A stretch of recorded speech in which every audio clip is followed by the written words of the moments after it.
Good morning, wherever you are in the world.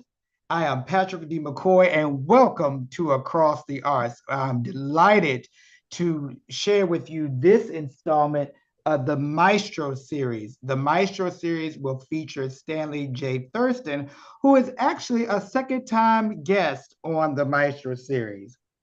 Maestro Thurston has appeared as conductor in concert venues such as Carnegie Hall, the Kennedy Center, the U.S. Capitol, the Music Center at Strathmore, and the Carter Barron Amphitheater, to name a few. He's appeared as a guest conductor with the National Symphony Orchestra, the Alexandria Symphony Orchestra, and Washington's Martin Luther King Jr. tribute concerts at the Kennedy Center. And he was commissioned by the 2009 Presidential Inaugural Committee to compose and conduct a special musical tribute to President Obama's for his National Prayer Service at Washington National Cathedral. He has also served as choir master for the 250th Voice Beethoven Ninth Symphony Chorus, which opened the Reach at the Kennedy Center, conducted the Heritage Signature Chorale at the groundbreaking ceremony of the Smithsonian Museum of African American History and Culture, and the Heritage Signature Chorale's debut at Carnegie Hall.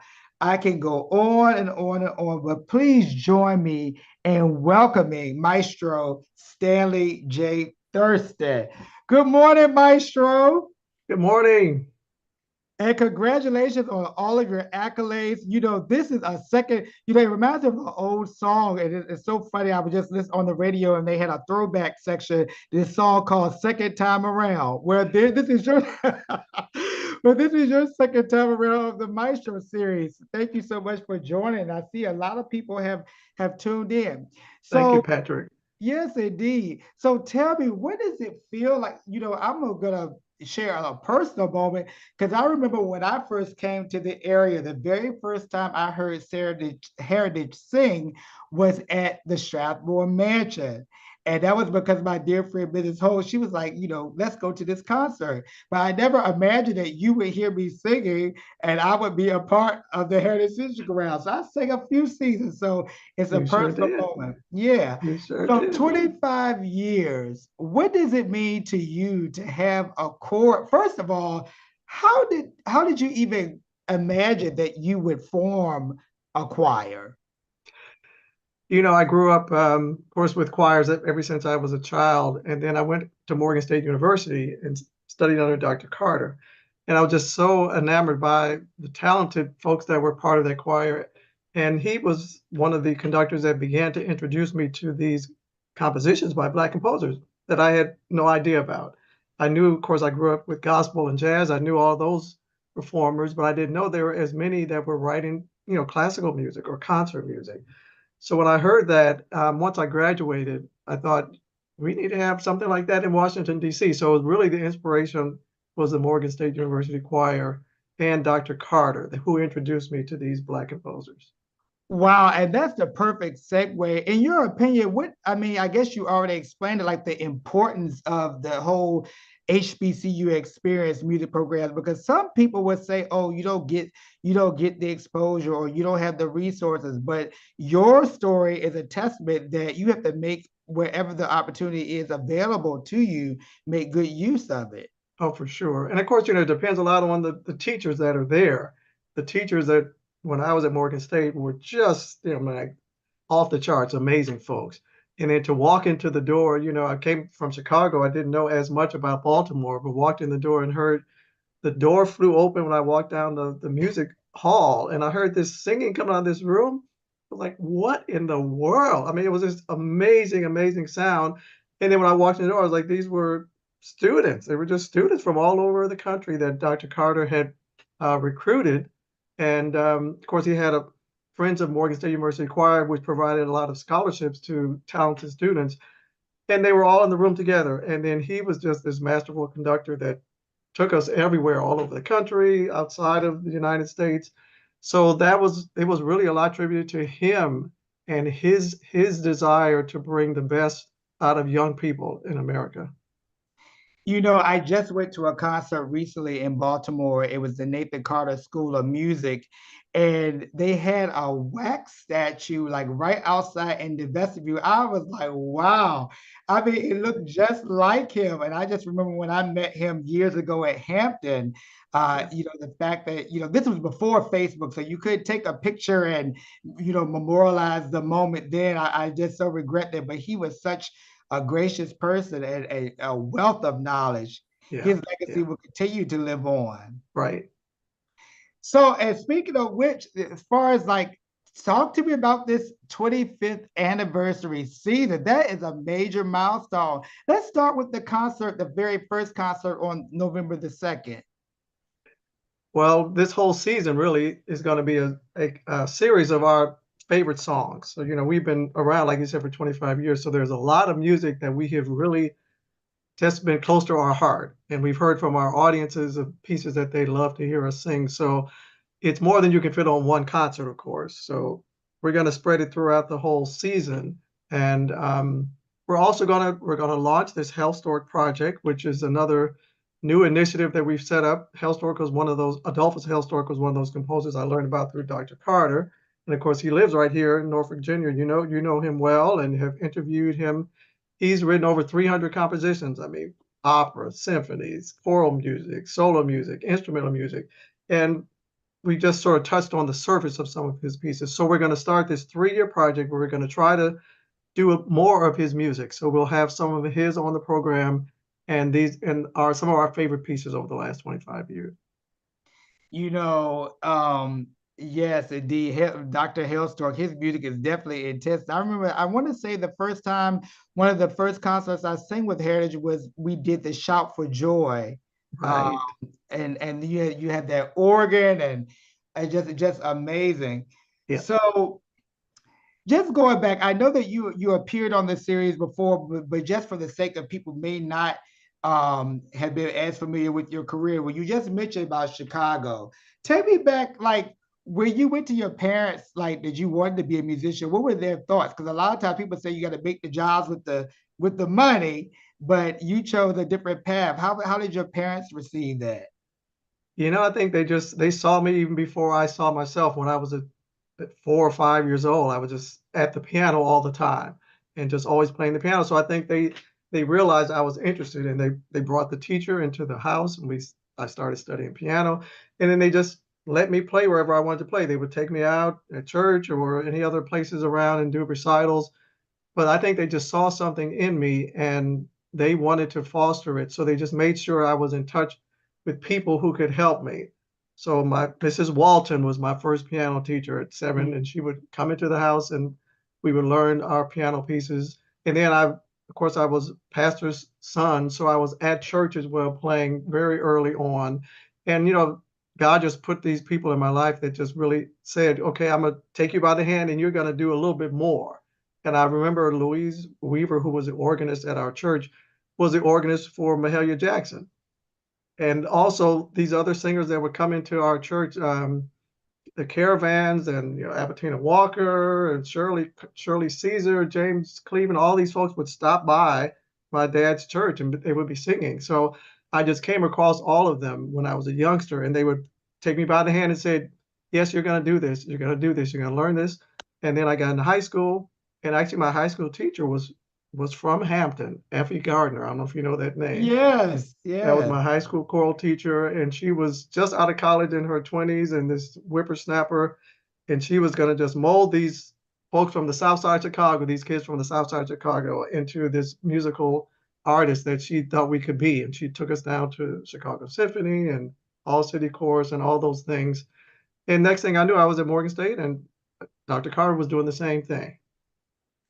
And you know what? And when you was talking, I noticed you are doing the same thing. Like, because I'm gonna tell you, I would say some of the most stellar voices that I have heard have been out of the Heritage Music Corral. They've been featured in some kind of way. So I guess that leads me to my next, I guess, sort of point, or more that's expound on the point about mentoring. Like, for instance, you said this chorus, your chorus has been around for 25 years. Like, what is the role of the conductor to mentor somebody else to take on um, such an ensemble? Interesting that you bring that up. Just this year, we were awarded a grant from DC Commission on the Arts and Humanities, and a large part of the grant is that very same thing of fostering the next generation of conductors and singers that are in the DC area that will take on the mantle and continue this project. But of course, when I first started Heritage Signature Chorale, that's why I started the choir. I met so many talented singers around. I was like, why aren't you singing on stage at the Kennedy Center? These are a phenomenal. They were like, well, nobody asked me. I don't. So I said, well, we have to start a choir, and we gonna ask you. And then we started this choir, and I said that was the main reason for folks that had studied it, that were phenomenal artists, and I just wanted more opportunities for them to be on stage so people could experience their gifts. That's amazing. That is truly amazing. So, so that takes me back. So you have all of these talented singers, and it kind of remind me of like the string player. I hate to say it, but it reminds me of the string players in DC, because I've heard a lot of string players and who are just phenomenal. And you look up at the orchestra in the Kennedy Center, you're like, well, why aren't you playing at the Kennedy Center? But that proves a point too, that doesn't have to be the pinnacle. You have to create your own space. You do. Yeah, you have to create your own space. Yeah, because it's there are all kind of reasons why folks are selected, and it's just like this long heritage of sort of being grandfathered into all this performing. And of course, the roles, once people get in those roles, those seats stay occupied for years and years and years. So there are not that many openings that pop up. So we thought, well, let's create another opportunity where there's not so many people ahead of the line, and they can jump right up, to the front of the line. Right. If you will indulge me, I found this video that I thought would be nice to play. Let me see. That's not the right. When you're on Zoom, you'd have thought Take your that. time. Take your time. You would think on Zoom that after the pandemic you would have figured out how to do how to get one screen. I think this might be. It's not easy. It's not easy. Let's see.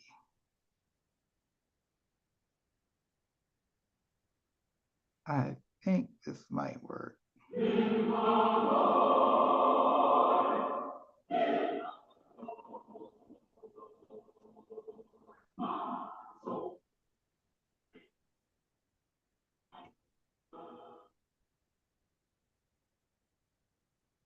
We see it. Oh, good. Founded in 2000 by artistic Can you hear director it? Stanley J. Thurston, Oh, the good. Heritage Signature Chorale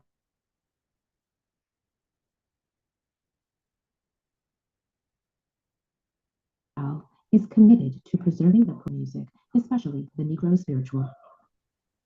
The chorale seeks to enhance opportunities for a new generation of listeners to understand and appreciate the historical legacy of this music through education and performance.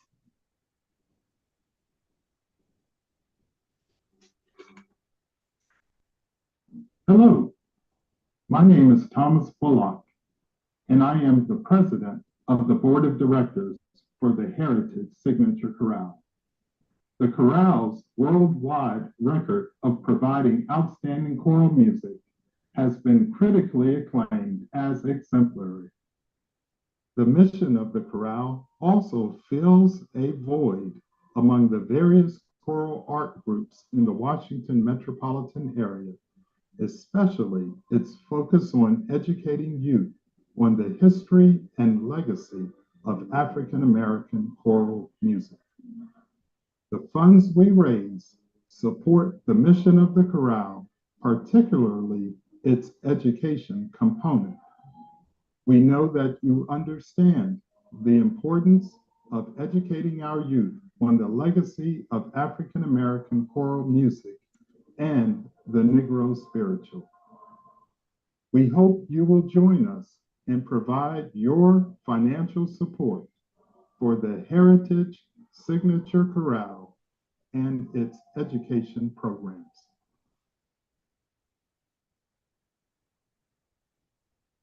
The Heritage Signature Chorale provides a venue for showcasing artists, composers, and arrangers who share their commitment, thereby fostering community awareness and appreciation of an important historical legacy and bringing a unique interpretation of classical music from America, Europe, and other regions of the world.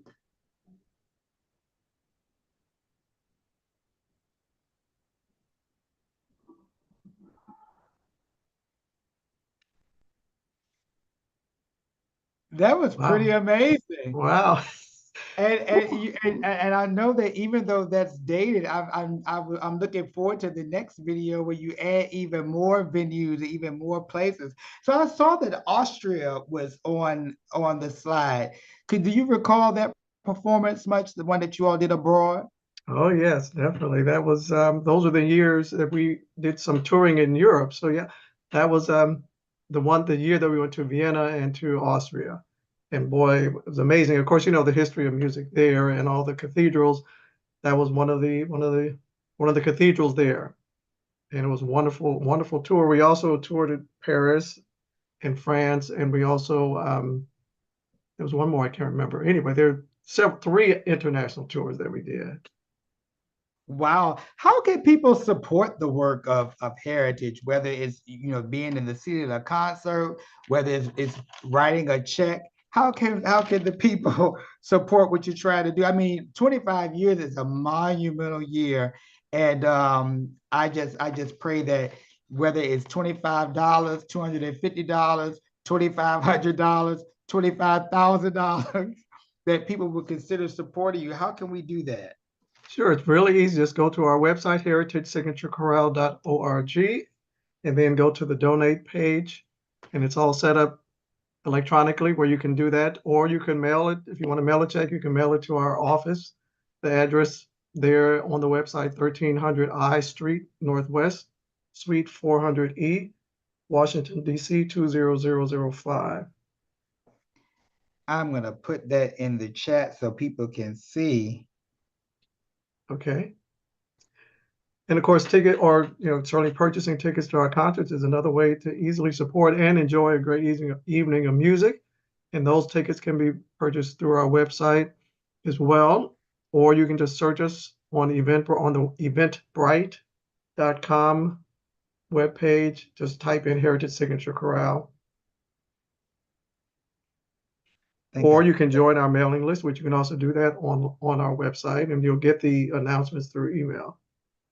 Yeah, so make sure that you take a moment to visit the website, www.heritagesignaturechorale.com. Is it .com? ORG. Oh, org. Almost messed right. that up. So heritagesignaturechorale.org, and that's where you can find about the upcoming concert and the following concerts of this silver anniversary season. Well, Stanley, we've had a great time together. Is there any closing thoughts that you might want to give before we sign off? Well, first of all, we're just so proud of you, Patrick, and all that you're doing to support presenting the word about the arts in this area. You've just been a monumental figure in helping to spread the word about what we're trying to do, and so many other groups. You can see all the faces on the screen here, all the amazing people that you help to support. So thank you so much for all that you do.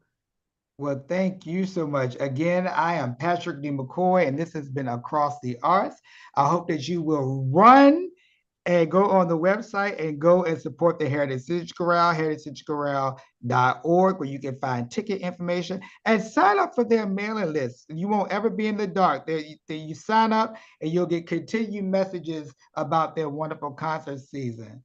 Thank you all. One more thing, Patrick. Oh, yes. I do want to mention that we have provided a promotion code for your guests, for friends of Patrick McCoy, and you'll get a discount on the ticket price.